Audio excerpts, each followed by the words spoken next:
Health, agriculture, education, environment, social welfare, community development, cultural programs, music. all active right here. On Radioactive 90.4 MHz. Get active! ನಮಸ್ಕಾರ ಸ್ನೇಹಿತರೆ, ನೀವು ಕೇಳ್ತಾ ಇದ್ದೀರಾ ಬೆಂಗಳೂರಿನ ಮೊಟ್ಟ ಮೊದಲ ಸಮುದಾಯ ಬಾನುಲಿ ಕೇಂದ್ರ 90.4 ಕಂಪನಾಂಕಗಳ ರೇಡಿಯೋ ಆಕ್ಟಿವ್. ಇದು department of media studies, Jain deemed to be university. ನಾನು ನಿಮ್ಮೊಂದಿಗಿರುವ ರೇಡಿಯೋ ಗೆಳತಿ ಆಶಾ ಅಂತ ಹೇಳ್ತಾ, ಇಂದಿನ ನಮ್ಮ ಚಾಲಕರ ಶೋ ಕಾರ್ಯಕ್ರಮಕ್ಕೆ ತಮ್ಮೆಲ್ಲರಿಗೂ ಆತ್ಮೀಯವಾದ ಸ್ವಾಗತ, ಸುಸ್ವಾಗತ. ಸ್ನೇಹಿತರೆ, ನಮ್ಮ ಚಾಲಕರ ಶೋ ಕಾರ್ಯಕ್ರಮದಲ್ಲಿ ನಮ್ಮ ಜೊತೆ ಉಷಾರಾಣಿಯವರಿದ್ದಾರೆ. ಉಷಾರಾಣಿಯವರು ಅವ್ರ ಲೈಫ್ ಜರ್ನಿ ಬಗ್ಗೆ ನಮ್ಮೊಟ್ಟಿಗೆ ತಿಳಿಸ್ಕೊಡ್ತಾರೆ. ಅವರು ಪೆಟ್ರಿಯೋ ಕಂಪ್ನಿಗೆ ಬರೋದಕ್ಕಿಂತ ಮುಂಚೆ ಯಾವ್ಯಾವ ರೀತಿ ಕೆಲಸಗಳನ್ನ ಮಾಡಿದ್ವಿ, ಎಷ್ಟು ಸ್ಟ್ರಗಲ್ ಇತ್ತು, ಈ ಒಂದು ಕಂಪ್ನಿಗೆ ಬಂದ ಮೇಲೆ ಯಾವ ರೀತಿ ಇದೆ ಲೈಫ್, ಇನ್ನೂ ಯಾವ ಥರ ನಾನು ತೊಗೊಂಡೋಗ್ಬೇಕು ಎಲ್ಲವನ್ನು ತಿಳಿಸ್ಕೊಡೋದಕ್ಕೆ ರೆಡಿ ಇದ್ದಾರೆ ಸ್ನೇಹಿತರೆ. ಹಾಗಾದರೆ ಏನೆಲ್ಲ ತಿಳಿಸ್ಕೊಡ್ತಾರೆ ಅಂತ ಅವರನ್ನೇ ಕೇಳಿ ಬರೋಣ, ಬನ್ನಿ ಸ್ನೇಹಿತರೆ. ಉಷಾರಾಣಿಯವರೇ, ಕಾರ್ಯಕ್ರಮಕ್ಕೆ ಸ್ವಾಗತ. Thanks ma'am.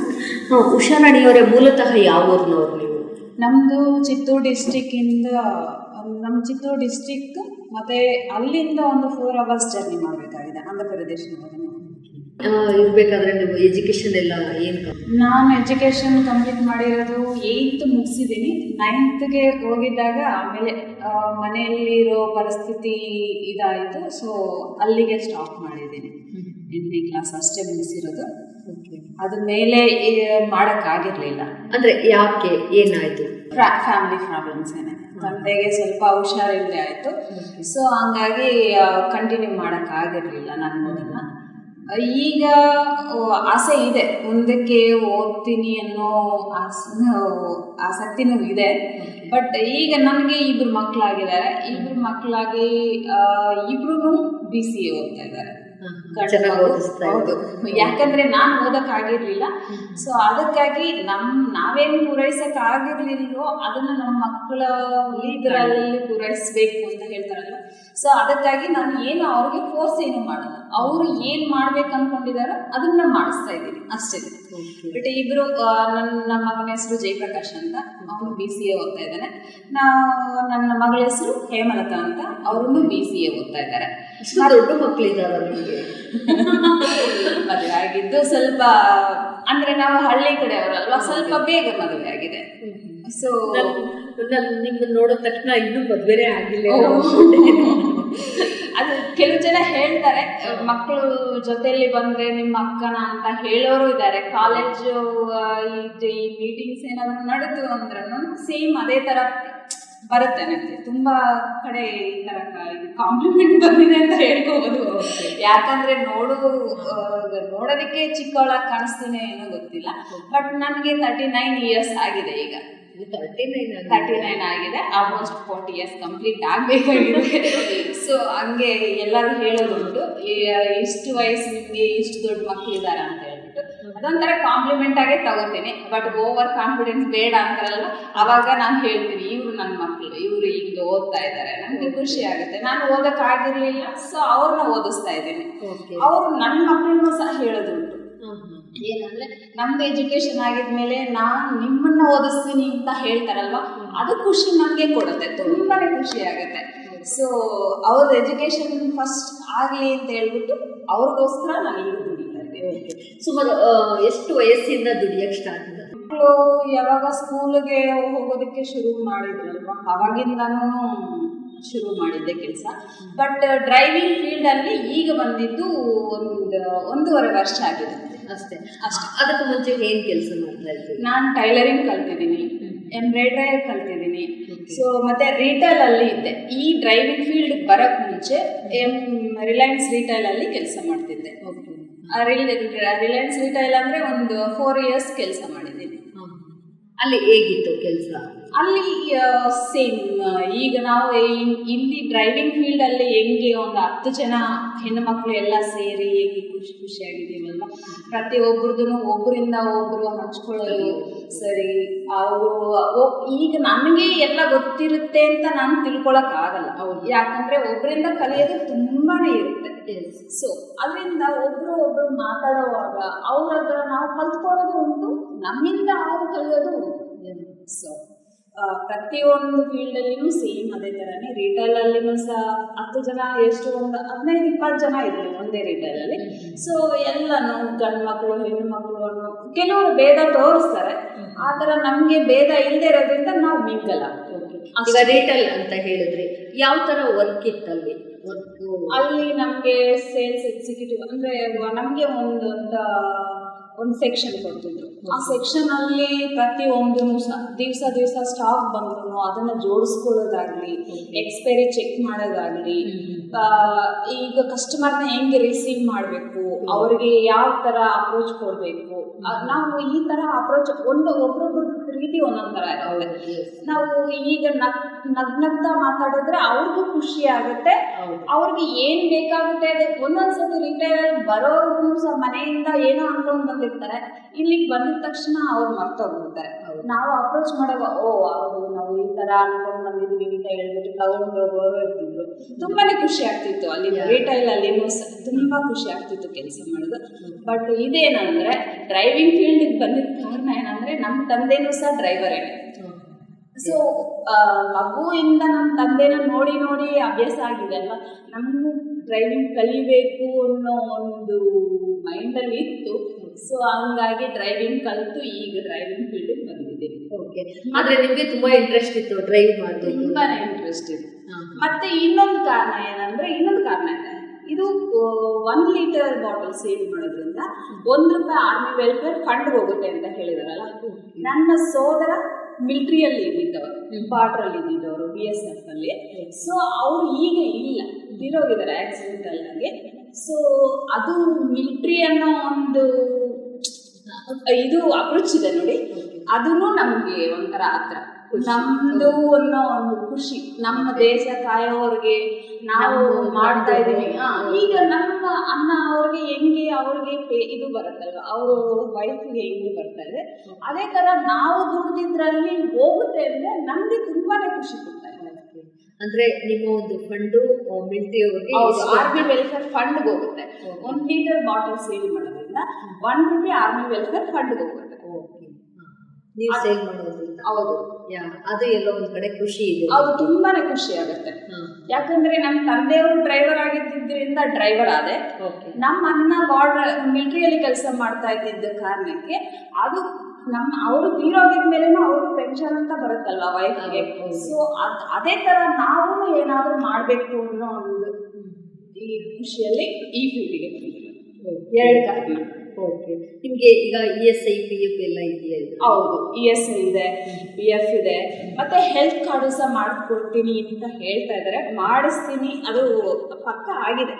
ಯಾಕಂದ್ರೆ ಟೈಅಪ್ ಆಗಿದೆ ಇಷ್ಟು ಹಾಸ್ಪಿಟಲ್ಸ್. ESI ಇದೆಯಾ? ಹೌದು, ESI ಇದೆ, PF ಇದೆ, ಹೆಲ್ತ್ ಕಾರ್ಡ್ ಮಾಡಿಸ್ಕೊಡ್ತಾ ಇದ್ದಾರೆ. ಮತ್ತೆ ಹೆಣ್ಣು ಮಕ್ಕಳೇ ಮಾಡೋದ್ರಿಂದ ಅದನ್ನು ಒಂಥರ ಖುಷಿ ಆಗುತ್ತೆ. ಪ್ರತಿಯೊಂದು ಅದನ್ನೇ ಹೇಳಿದ್ನಲ್ವಾ, ಈಗ ಜಸ್ಟ್ ಹೇಳಿದ್ದಂಗೆ ನಾವು ರಿಲಯನ್ಸ್ ಅಲ್ಲಿ ಕೆಲಸ ಮಾಡ್ತಾ ಇದ್ದಿದ್ದಾಗ ಹೆಣ್ಣು ಮಕ್ಕಳು ಗಂಡು ಮಕ್ಕಳು ಎಲ್ಲರೂ ಕೂಡಿ ಮಾಡ್ತಾ ಇರೋದು, ಅದನ್ನ ಪ್ರಾಬ್ಲಮ್ ಇಲ್ಲ. ಬಟ್ ಏನಂದ್ರೆ ಎಲ್ಲೋ ಒಂದ್ ಕಡೆ ಗಂಡು ಮಕ್ಕಳು ಇದ್ರೆ ಒಂದೊಂದು ಹೇಳ್ಕೊಳಕ್ ಆಗಲ್ಲ ಅನ್ನೋ ಒಂದು ಭಾವನೆ ಬಂದೇ ಬರುತ್ತೆ. ಸೊ ಇಲ್ಲಿ ಏನಂದ್ರೆ ನಾವು ಡ್ರೈವರ್ ಆಗಿದ್ರಿಂದ ನನ್ನ ಜೊತೆ ಸಹ ಉದ್ಯೋಗಿ ಏನಿದ್ದಾರೆ ಅವರು ಹೆಣ್ಣು ಮಗು ಆಗಿದ್ರಿಂದ ನಮ್ಗೆ ಇನ್ನೂ ಖುಷಿ ಆಗತ್ತೆ. ಒಂಥರ ಕಂಫರ್ಟಬಲ್ ಝೋನ್ ಅಂತಾರಲ್ವಾ, ಆ ತರ. ನಾವು ಇವಾಗ ಏನೇ ಬೇಕಾದ್ರೂ ಶೇರ್ ಖಂಡಿತ ಅದೇ ಗಂಡು ಮಕ್ಳು ಇದ್ರೆ ಶೇರ್ ಮಾಡಕ್ ಆಗಲ್ಲ.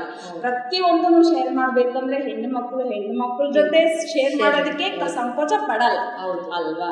ಅದು ಮೇನ್ ನಮ್ಗೆ ಇಲ್ಲಿ ಪ್ರತಿಯೊಂದು ತುಂಬಾನೇ ಖುಷಿ ಆಗ್ತಾ ಇದೆ. ನಾನು ಜಾಯಿನ್ ಆಗಿದ್ದಿಂದನೂ ಸರಿ, ಇದು ಅದು ಮನಸ್ತಾಪಗಳು ಅನ್ನೋದು ಇಲ್ಲವೇ ಇಲ್ಲ. ನಮ್ಮ ಪ್ರತಿಯೊಂದೂ ಸಹ ಏನಾದ್ರೂ ಮನಸ್ಸಲ್ಲಿ ಅನ್ಕೊಂಡ್ರೆ ನಮ್ಮ ರಘು ಸರ್ ಅವರಿದ್ದಾರೆ, ಮತ್ತೆ ಸುಗಂಧಿ ಮೇಡಮ್ ಅಂತ ಇದ್ದಾರೆ ನಮ್ಗೆ ಇನ್ಚಾರ್ಜ್.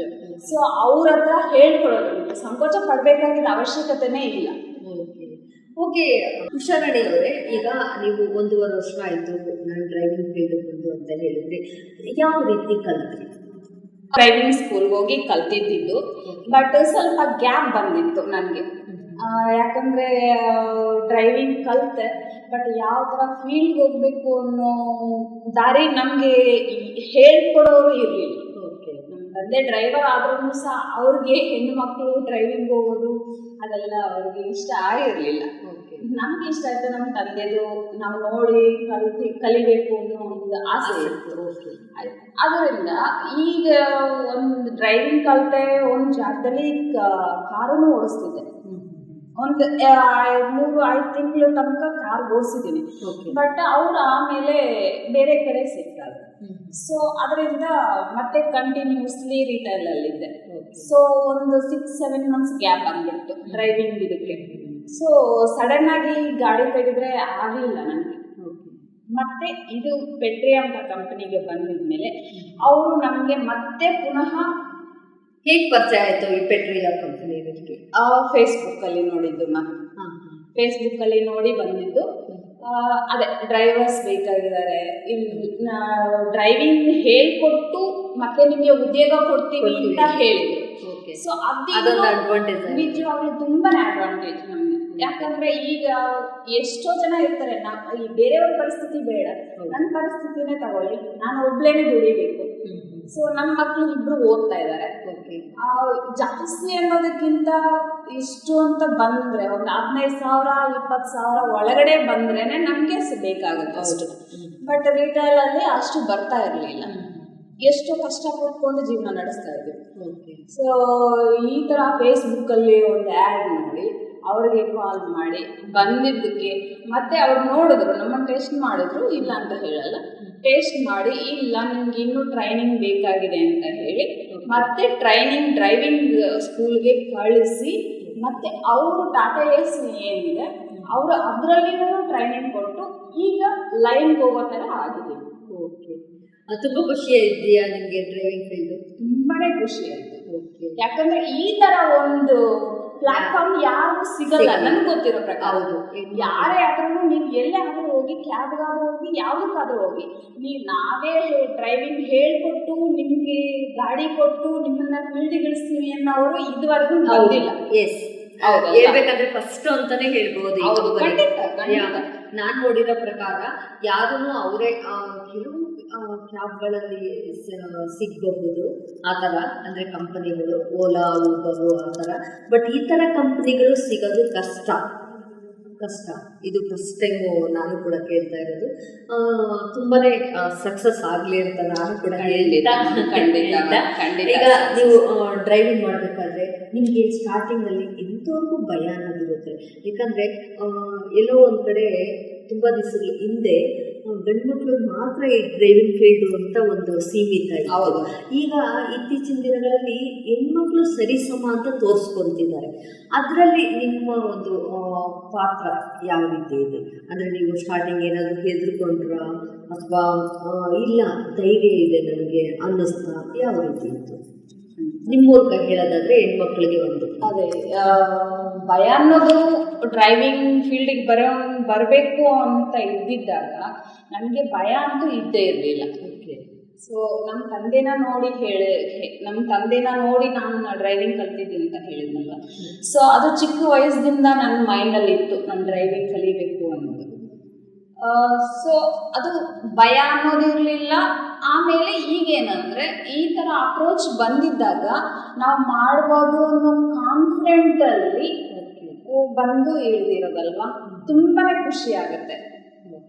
ಹೌದು, ಯಾವುದೇ ಒಂದು ಕೆಲಸ ಮಾಡಬೇಕಾದ್ರೂ ನಮ್ಮಲ್ಲಿ ನಾವು ಮಾಡಬಲ್ವಿ ಅನ್ನೋ ಒಂದು ಕಾನ್ಫಿಡೆಂಟ್ ಇರಬೇಕು. ಆವಾಗ ಆಟೋಮೆಟಿಕ್ ಅದು ರೂಢಿಸ್ಕೊಂಡು. ಹೌದು, ಮೇನ್ ಅದೇ ನೀವು ಹೇಳಿದ್ದಂಗೆ ನಮ್ಮಲ್ಲಿ ಇರಬೇಕು ಫಸ್ಟ್ ಅಲ್ವಾ. ಅದನ್ನೇ ನನ್ನ ಮೈಂಡಲ್ಲಿ ಇದ್ದಿದ್ದಕ್ಕೆ, ನಾನು ಧೈರ್ಯವಾಗಿ ಇಳಿದಿದ್ದಕ್ಕೆ ಈಗ ಸಕ್ಸಸ್ ಆಗಿ ನಿಂತಿದ್ದೀನಿ, ಖಂಡಿತ ಹೇಳಬೇಕು. ಬಟ್ ಪೆಟ್ರಿ ಅವರಿಗೆ ನಾನು ತುಂಬ ಧನ್ಯವಾದಗಳು ಹೇಳೋದಕ್ಕೆ ಇಷ್ಟಪಡ್ತೀನಿ. ಯಾಕಂದರೆ ಯಾವ ಥರ ಫೀಲ್ಡಿಗೆ ಬರಬೇಕು, ಏನು ಮಾಡಬೇಕು ಅನ್ನೋ ಯೋಚನೆ ಇಲ್ಲದೆ ಇರೋರಿಗೆ, ಕನ್ಫ್ಯೂಷನ್ ಇರೋರಿಗೆ ನನ್ನನ್ನೇ ಎಕ್ಸಾಂಪಲ್ ತಗೊಳ್ಳಿ, ಪರವಾಗಿಲ್ಲ, ಪ್ರಾಬ್ಲಮ್ ಏನೂ ಇಲ್ಲ. ಯಾಕಂದರೆ ಈ ಥರ ಒಂದು ಪ್ಲಾಟ್ಫಾರ್ಮ್ ಸಿಕ್ಕಿ ಅವ್ರು ನನಗೆ ಸಹಾಯ ಮಾಡಿ ಈ ಥರ ಡ್ರೈವಿಂಗ್ ಕಲಿತು ಮತ್ತೆ ಈಗ ಸಕ್ಸಸ್ ಆಗಿದ್ದೀನಿ ಅಂದರೆ ನಿಜವಾಗ್ಲೂ ಪೆಟ್ರಿ ಅವರಿಗೆ ತುಂಬ ಧನ್ಯವಾದಗಳು ಹೇಳೋದಕ್ಕೆ ಇಷ್ಟಪಡ್ತೀನಿ. ಓಕೆ, ಎಷ್ಟೋ ಜನಕ್ಕೆ ಇದು ಗಂಡು ಮಕ್ಕಳು ಮಾತ್ರ ಕಲಿಬೇಕು, ಹೆಣ್ಮಕ್ಳಿಗೆ ಸೀಮಿತ ಅಲ್ಲ ಅಂತ ಇರುತ್ತಲ್ವಾ. ಈಗ ನೀವು ಕಲ್ತಿದ್ದೀರಾ, ಕಲಿತು ನಿಮಗೆ ಹೆಮ್ಮೆ ಇದೆ, ಯಾಕಂದರೆ ನಾನು ಡ್ರೈವರ್ ಮಾಡ್ತಾ ಇದ್ದೀನಿ, ಗಂಡು ಮಕ್ಕಳು ಮಾಡುವಂಥ ಕೆಲಸ ನಾನು ಮಾಡ್ತಾ ಇದ್ದೀನಿ ಅಂತ ಎಲ್ಲೋ ಒಂದು ಕಡೆ ನಮಗೆ ಉತ್ಸಾಹ ಇರುತ್ತೆ, ಒಂದು ಹೆಮ್ಮೆ ಇರುತ್ತೆ ನಮಗೆ. ಮತ್ತು ಒಂದು ಕಂಪ್ನಿಗೆ ಜಾಯಿನ್ ಆಗಿದ್ದೀನಿ ಅನ್ನೋ ಒಂದು ಖುಷಿನೂ ಇರುತ್ತೆ. ಅದ್ರ ಜೊತೆಗೆ ನಿಮ್ಮ ಮನೇಲಿ ಯಾವ ರೀತಿ ಸಪೋರ್ಟ್ ಇರುತ್ತೆ? ನಿಜವಾಗ್ಲೂ ಎನ್ಕರೇಜಿಂಗ್ ಆಗಿರ್ಬೋದು, ಫ್ಯಾಮಿಲಿ ಸಪೋರ್ಟ್ ಆಗಿರ್ಬೋದು, ಯಾವ ರೀತಿ ಇದೆ? ನಮಗೆ ಡ್ರೈವಿಂಗ್ ಫೀಲ್ಡ್ಗೆ ಬಂದಿದ್ದು ತುಂಬ ಖುಷಿ ಆಯಿತು. ನಮ್ಮ ಇಬ್ಬರು ಮಕ್ಕಳು ಸಹ ತುಂಬಾ ಎಂಕರೇಜ್ ಮಾಡ್ತಾರೆ. ಯಾಕಂದರೆ ನೀವು ಅಂದ್ಕೊಂಡಿರೋದು ಓದೋಕ್ಕಾಗಿರಲಿಲ್ಲ, ಎಜುಕೇಷನ್ ಕಂಪ್ಲೀಟ್ ಮಾಡೋಕ್ಕಾಗಿರಲಿಲ್ಲ. ಸೊ ಅಟ್ಲೀಸ್ಟ್ ಈ ಥರ ಆದರೂ ಮಾಡಿ ದುಡಿದು ಮತ್ತು ಅವ್ರನ್ನ ನೋಡ್ಕೋಬೇಕಾಗಿದ್ದ ಸಿಚುವೇಶನಲ್ಲಿ ನಾನಿರೋದಕ್ಕೆ ಅವರು ಎಂಕರೇಜ್ ಮಾಡ್ತಾರೆ. ಖಂಡಿತ ಎಂಕರೇಜ್ಮೆಂಟ್ ಇದೆ. ಸಾಯಂಕಾಲ ನಾವು ಡ್ಯೂಟಿ ಮುಗಿಸ್ಕೊಂಡು ಮನೆಗೆ ಹೋಗಿದ ತಕ್ಷಣ ಅವರು ಆಯ್ತಮ್ಮ ಇವತ್ತು ಚೆನ್ನಾಗಾಯ್ತಾ, ಆರಾಮಾಗಿದ್ದೀರಾ, ಎಲ್ಲ ನಾಳೆ ಮತ್ತೆ ಶುರು ಮಾಡಬೇಕು, ಖುಷಿ ಖುಷಿಯಾಗಿ ಶುರು ಮಾಡಿ ಅಂತ ಎಲ್ಲ ಹೇಳ್ತಾರೆ. ಓಕೆ. ಹಸ್ಬೆಂಡ್ ಯಾವ ರೀತಿ ಸಪೋರ್ಟ್? ನಮ್ಮದು ಹಸ್ಬೆಂಡ್ ಅಂದರೆ ಅವರು ಒಂದು 8 ವರ್ಷ ಮೇಲೆ ಆಯಿತು, ಇಬ್ಬರು ಬೇರೆ ಆಗಿದ್ದೀವಿ. ಓಕೆ. ಸೊ ಅದಕ್ಕೇನೆ ಮುಂಚೆನೇ ನಾನು ಹೇಳಿದ್ದೆ, ನನ್ನ ಒಬ್ಳು ದುಡಿಮೇನೆ ನಮ್ಮಿಬ್ರು ಮಕ್ಕಳು ಮನೆ ಎಲ್ಲ ನಾನು ಮ್ಯಾನೇಜ್ ಮಾಡಬೇಕಾಗತ್ತೆ. ಸೊ ಅದರಿಂದ ಅವರು ಹೆಸರು ಹೇಳೋದಕ್ಕೂ ಇಷ್ಟಪಡಲ್ಲ, ಯಾಕಂದರೆ ಲೈಫಲ್ಲಿ ನಡೆದಿರೋ ಅಂಥದ್ದು ತುಂಬಾ ಒಂಥರ ಕೆಟ್ಟ ಕಾಣಿಸ್ತಾರೆ. ಒಂದೊಂದು ಸತಿ ಮರ್ತೋಗ್ಬಿಡ್ತೀನಿ, ಒಂದೊಂದು ಸತಿ ನೆನಪಿಗೆ ಬಂದಾಗ ಅದೇನೋ ಹೇಳ್ತಾರಲ್ವ, ಕಣ್ಣಲ್ಲಿ ನೀರು ಬಂದ್ಬಿಡುತ್ತೆ. ಸೊ ಏನಾಯಿತು ನಿಮ್ಮಲ್ಲಿ? ಯಾಕಂದರೆ ಒಂದು ಯಾವುದೇ ಒಂದು ಹೆಣ್ಮಗು ಈ ಥರ ದೃಢ ನಿರ್ಧಾರಕ್ಕೆ ಬರಬೇಕಂದ್ರೆ ಅದ್ರ ಹಿಂದಿನ ಲೈಫು ಎಲ್ರಿಗೂ ಗೊತ್ತಿರಲ್ಲ ಅಲ್ವಾ. ಹೆಣ್ಮಕ್ಳು ಸ್ಟ್ರಾಂಗ್ ಆಗಲಿ ಅಂತ ಒಂದು ಉದ್ದೇಶದಿಂದ ಕೇಳ್ತಿದ್ದೀನಿ. ಅಂತ ಏನು ಇದಿಲ್ಲ, ಅಂದ್ಕೊಳ್ಳೋದು ಅಷ್ಟೇ.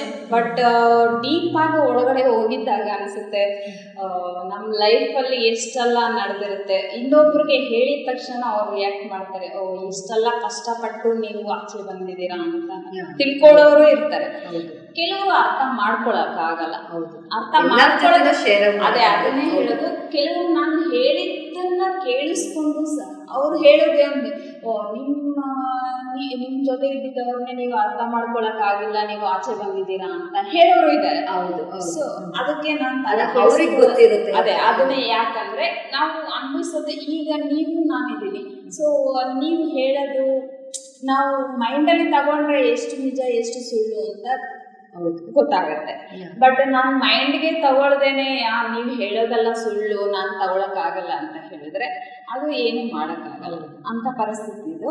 ಬಟ್ ಏನಾಯ್ತು ಅಂದ್ರೆ ನಮ್ಮ ಚಿಕ್ಕ ಮಕ್ಳು, ಅದೇ ಹೇಳಿದ್ನಲ್ವಾ, ನಮ್ಮ ಮಕ್ಳಿಗೆ 5 ವರ್ಷ ಇರೋ ಆಗ್ಲೇನೆ ನಾನು ದುಡಿಮೆ ಶುರು ಮಾಡಿದ್ದು. ಚಿಕ್ಕ ವಯಸ್ಸೇ ಇದ್ದಿದ್ದು ಅವಾಗ್ಲೂ ಸಹ ಟೈಲರಿಂಗ್ ಕಲಿತು ಟೈಲರಿಂಗ್ ಮಾಡ್ಕೊಂತ ಬೇರೆ ಬೇರೆ ರೀತಿ ಎಂಬ್ರಾಯ್ಡರ್ ಆಗಲಿ ಪ್ರತಿಯೊಂದನ್ನು ಶುರು ಮಾಡಿದೆ. ಯಾಕಂದರೆ ಮಕ್ಕಳ ಎಜುಕೇಷನ್ ಪೂರೈಸಬೇಕು ಅನ್ನೋ ಒಂದು ಕಾರಣದಿಂದ. ಅವರೇನಂದರೆ ನಮ್ಮ ಯಜಮಾನರು ಅವ್ರಿಗೆ ಆಚೆ ಹೋಗಿ ದುಡಿಯಬಾರ್ದು, ಮತ್ತೆ ಅವರು ದುಡಿದು ಹಾಕಲ್ಲ. ಒಟ್ಟಾರೆ ನಿಮ್ಮನ್ನು ಹೊರಗಡೆ ಬಿಡಲ್ಲ, ಅವ್ರನ್ನು ದುಡಿಯೋಕ್ಕೆ ದುಡಿಬೋದೇನು, ದುಡಿತಾ ಇದ್ರು ಇಲ್ಲ ಅಂತ ಹೇಳಲ್ಲ. ಬಟ್ ನಾನು ತಗೊಂಡು ಬಂದು ಹಾಕಿದ್ರೆ ನೀವು ತಿನ್ನಿ, ನಾನು ಓದಿಸೋಕ್ಕಾಗಲ್ಲ, ನಾನು ಬಾಡಿಗೆ ಕಟ್ಟಕ್ಕಾಗಲ್ಲ ಅಂದ್ರೆ ನಾವಿದು ಹಳ್ಳಿ ಅಲ್ಲ, ಬೆಂಗಳೂರು. ಮನೆ ಬಾಡಿಗೆ ತಿಂಗಳು ಬಂತು ಅಂದ್ರೆ ಮನೆ ಬಾಡಿಗೆ ಕೊಡಬೇಕು. ಒಂದು 4-5 ದಿವಸ, ಒಂದು ತಿಂಗಳಲ್ಲಿ ಒಂದು 5 ದಿವಸ ಅಂದ್ರೆ ಏನೋ ಲೇಟ್ ಆದ್ರೆ ಎಕ್ಸ್ಕ್ಯೂಸ್ ಕೊಡ್ತಾರೆ.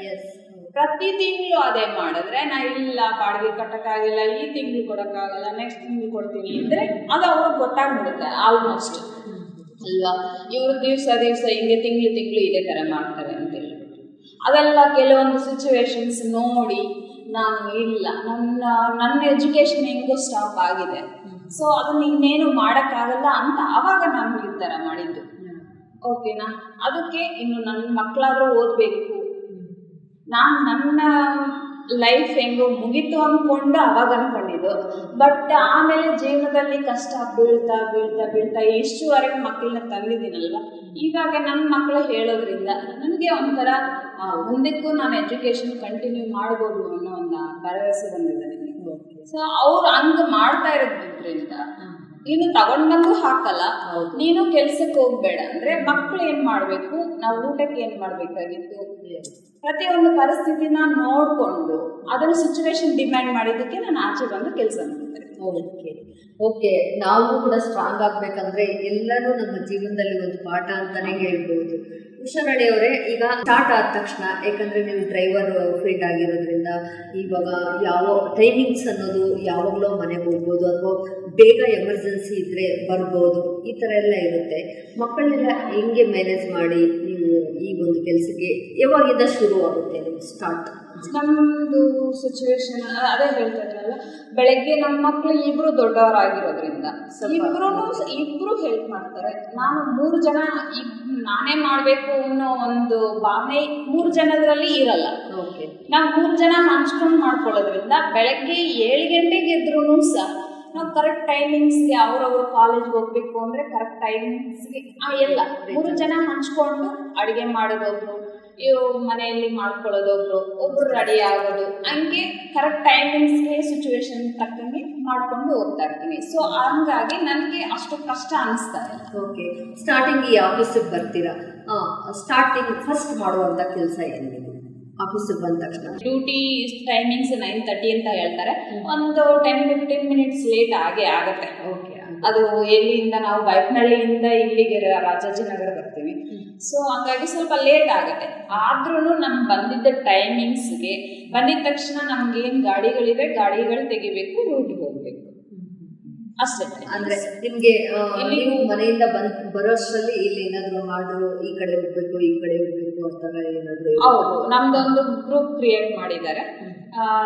ಡ್ರೈವರ್ಸ್, ಹೆಲ್ಪರ್ಸ್, ಆಫೀಸಲ್ಲಿ ಏನಿದಾರಲ್ವ ಟೆಲಿಕಾಲರ್ಸ್ದು ಎಲ್ಲರದೂ ಸಹ. ಸೊ ಆ ಗ್ರೂಪಲ್ಲಿ ನಮಗೆ ಮೆಸೇಜ್ಗಳು ಬಂದ್ಬಿಟ್ಟಿರುತ್ತೆ, ಇವತ್ತು ಈ ಲೊಕೇಶನ್ ಇದೆ, ಇಷ್ಟು ಕೇಸಸ್ ಹಾಕಬೇಕು ಅಂತ ಹೇಳ್ಬಿಟ್ಟು. ಸೊ ನಮ್ಮ 10 ಜನಕ್ಕೆ ನಾವು ಡ್ರೈವರ್ಸು ಹೆಲ್ಪರ್ಸು ಏನು 10 ಜನ ಇದ್ದೀವಿ. ಅವ್ರಿಗೆ ಒಬ್ರು ನಮ್ಮ ಹೆಡ್ ಅಂತ ಹೇಳ್ಬಿಟ್ಟು ಸುಗಂಧಿ ಮೇಡಮ್ ಅವರು ಅಪ್ರೋಚ್ ಕೊಡ್ತಾ ಇರ್ತಾರೆ. ಇವತ್ತು ಈ ರೂಟಲ್ಲಿ ಇವರು ಉಷಾರಾಣಿ ಅವರು ಹೋಗ್ಬೇಕು, ಇನ್ನೊಂದು ರೂಟ್ಗೆ ರೋಜಾ ಅವರು ಹೋಗ್ಬೇಕು, ಇನ್ನೊಂದು ರೂಟಿಗೆ ರಫಿ ಅವರು ಹೋಗ್ಬೇಕು, ಇನ್ನೊಂದು ರೂಟ್ಗೆ ಕೋಮಲ ಹೋಗ್ಬೇಕು ಅಂತ ಹೇಳ್ಬಿಟ್ಟು ಅವ್ರಿಗೆ ತಿಳಿಸ್ಕೊಡ್ತಾ ಇರ್ತಾರೆ.